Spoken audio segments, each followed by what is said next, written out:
खुशहाली की कामना की। इसके बाद जो केंद्रीय मंत्री गृह मंत्री जो अमित शाह है वो यज्ञ स्थल पे पहुंचे और वहाँ यज्ञ मंडप की परिक्रमा की और उसके बाद उन्होंने यज्ञ भवन जो 1 साल से लगातार ये चल रहा था वहाँ पूर्णाहुति में शामिल हुए और पूर्णाहुति देकर देश की खुशहाली की कामना की। इसके बाद अमित शाह है जो सभा स्थल पे पहुंच चुके हैं और यहाँ आयोजित सनातन जो सम्मेलन है वहां पहुंचे हैं। उन्होंने बाबा की जो चित्र प्रतिमा है वहां पर उन्होंने पुष्प अर्पित करके उनको श्रद्धांजलि को याद किया, उनको नमन किया। इसके बाद जो बाबा है उनका है जो संबोधन चल रहा है, जो अमित शाह है और जो भजनलाल सीएम है उनको सम्मानित किया गया है, उनको स्मृति चिन्ह दिया गया है और साथ ही बाबा के द्वारा है जो एक यंत्र भी दिया गया है।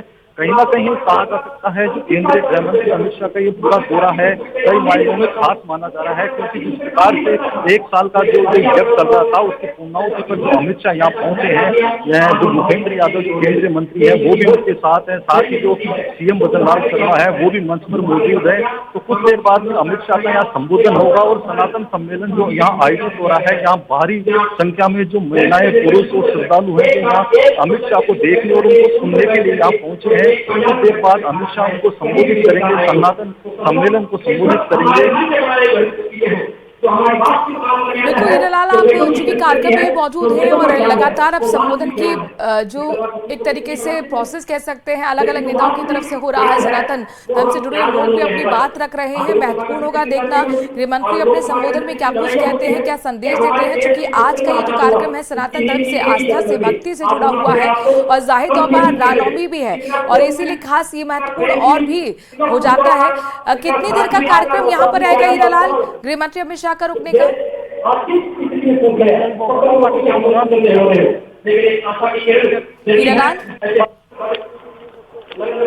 हीरालाल, अगर आपको आवाज आ रही हो, मैं आपसे जानना चाह रही हूँ अमित शाह का कार्यक्रम में कितनी देर यहाँ पर रुकना होगा?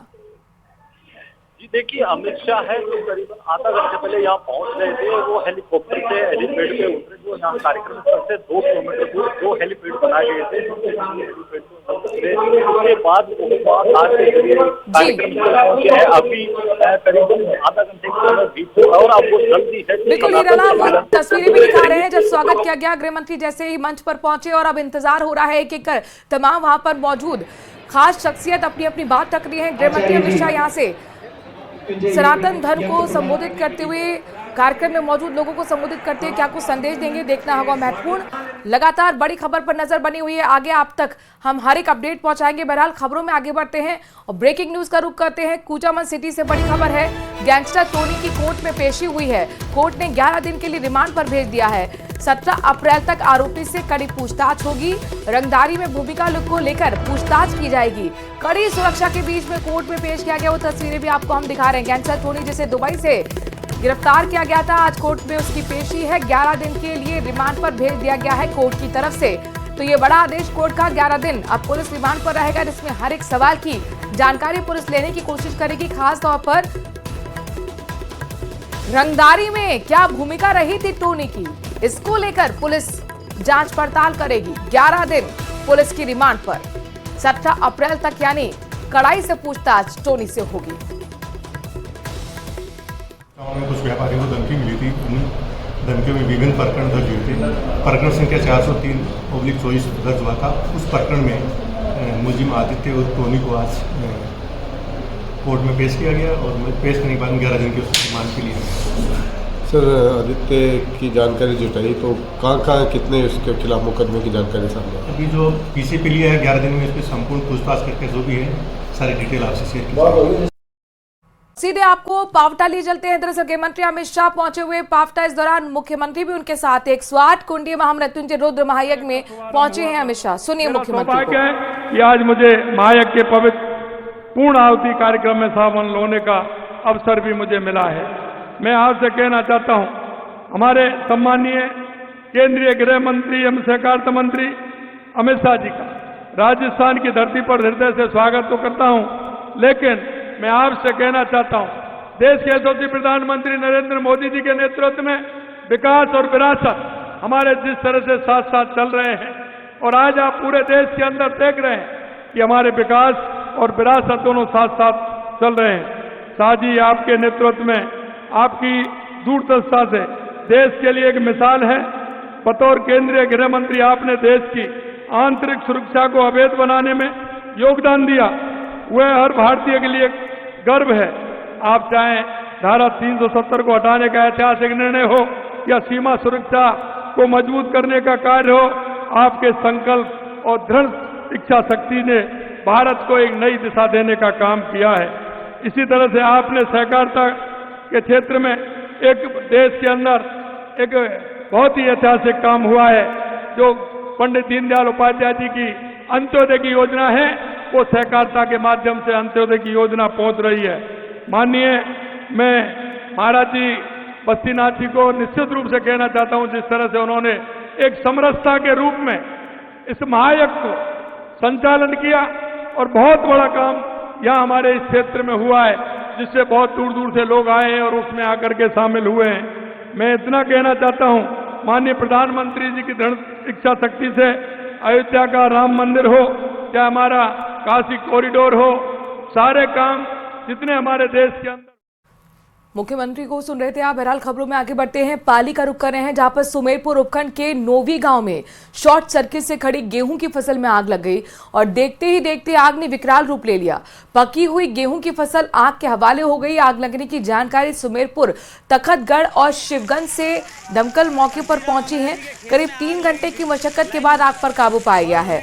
15 बीघा खेत में खड़ी लाखों रुपए की फसल आग के हवाले हो गई, जलकर खाक हो गई। ग्रामीणों ने बताया कि 4 महीने की कड़ी मेहनत के बाद गेहूं की फसल पककर कटने के लिए तैयार हो चुकी थी। आज कल में काटने की तैयारी हो रही थी और अचानक बिजली की चिंगारी से नोवी गांव के हरजीराम मीणा और अलग अलग ये खेत हैं, वहां पर 15 बीघा की फसल जलकर राख हो गई है।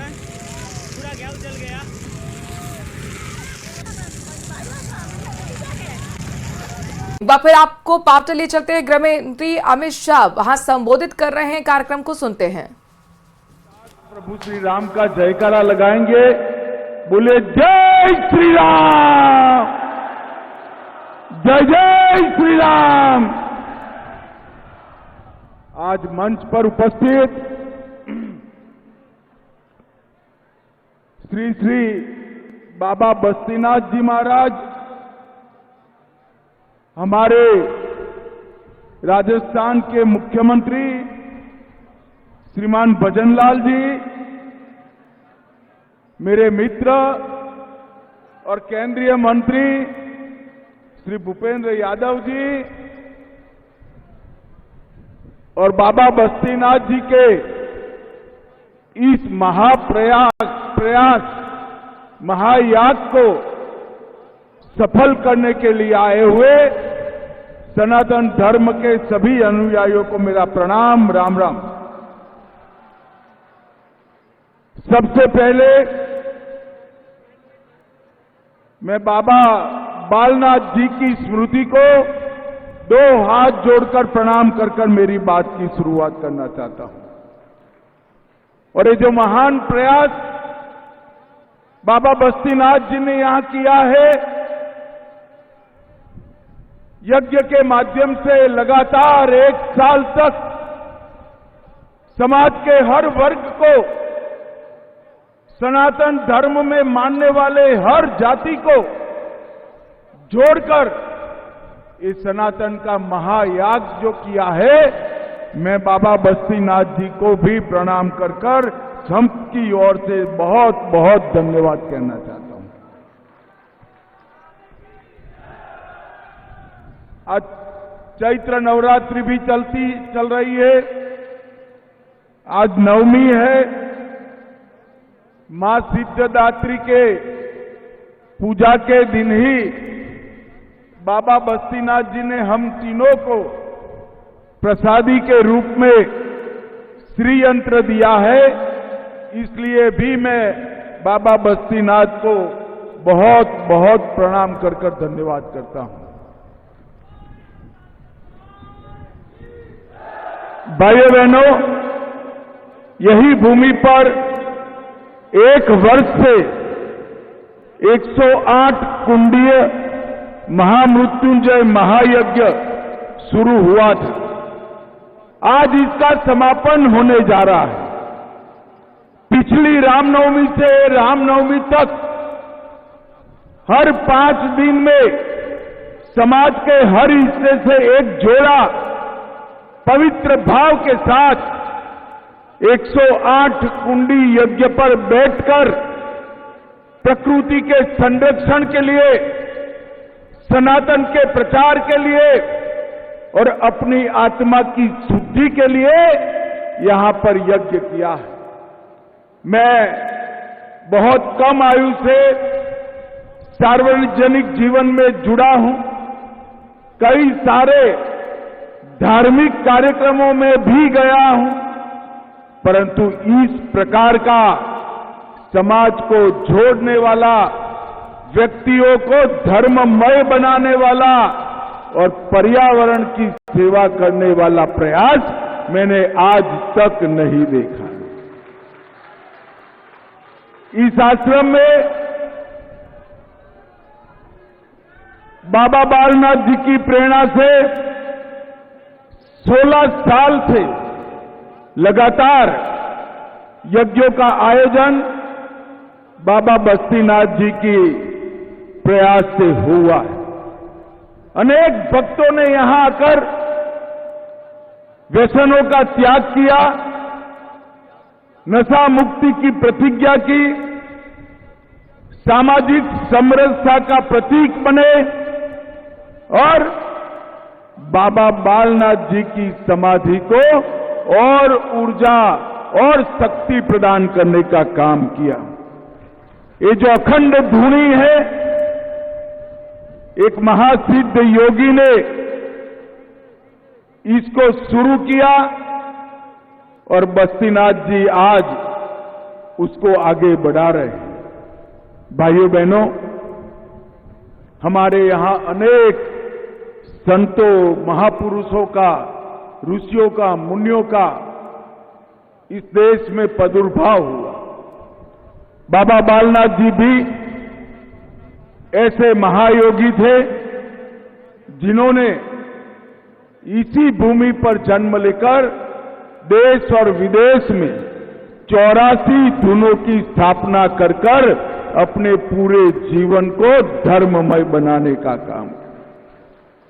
मानव योनि के 84 चक्र से मुक्ति प्राप्त कर जब उन्होंने समाधि ली, ये स्थान उनकी तप की ऊर्जा से इतना ऊर्जावान हुआ, जैसे अभी बाबा जी ने बताया, कोई बड़े भामाशाह, बड़े धनपति के दान के बगैर समाज ही यहां पर चलने वाले सारे क्रियाकलापों को आगे बढ़ाता है।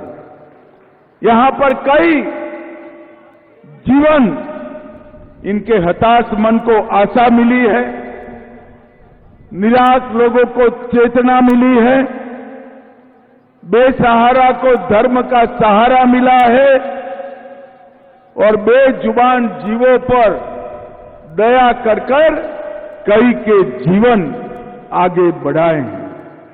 और आज बाबा बालनाथ जी के जो उपदेश है, सत्य और तपस्या में विश्वास रखो, वैराग्य और सेवा को जीवन का आधार बनाओ, प्राकृतिक जीवन जियो और पशु पक्षियों की सेवा करो, ये चारों सिद्धांतों को बाबा बस्तीनाथ आगे बढ़ा रहे हैं।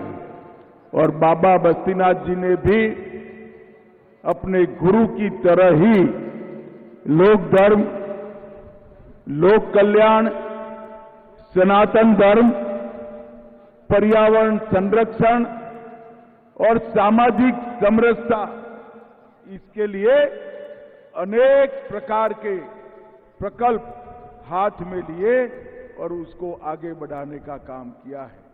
भाइयों बहनों, मैं आज यहां आया हूं तब नाथ संप्रदाय के बारे में भी बात करना चाहता हूं। महाप्रभु आदिनाथ से लेकर 9 गुरुओं तक और उसके बाद में अनेक वो ऊर्जा के वाहकों के माध्यम से सनातन धर्म को नाथ संप्रदाय ने जहां जैसी जरूरत पड़ी इस प्रकार से शक्ति देने का काम किया है। पृथ्वी, पानी, अग्नि, आकाश और वायु, ये सभी तत्वों को मिलाकर आत्मज्ञान प्राप्त करने का माध्यम नाथ संप्रदाय में धुनी को माना गया और बाबा बालनाथ जी ने प्रगटाई हुई ये 84 धुनी समाज के अनेक लोगों के जीवन में ऊर्जा भर रही है। आज मैं यहां कोई भाषण करने नहीं आया था, बाबा बस्तीनाथ जी के आशीर्वाद लेने के लिए, उनको सुनने के लिए और बालनाथ जी की समाधि पर वहां से ऊर्जा प्राप्त करने के लिए आया था। भूपेंद्र जी का बड़ा आग्रह था कि आप एक बार जरूर आइए और आज मैं भूपेंद्र जी को भी धन्यवाद करना चाहता हूं कि आपके आग्रह के कारण इस स्थान के दर्शन करने का सौभाग्य मुझे मिला। हम सभी फिर से एक बार सनातन धर्म की जय का जयकारा लगाइए। मेरे साथ बोलिए, सनातन धर्म की, बाबा बालनाथ जी की, बाबा बस्तीनाथ जी की। आप सभी का बहुत बहुत धन्यवाद।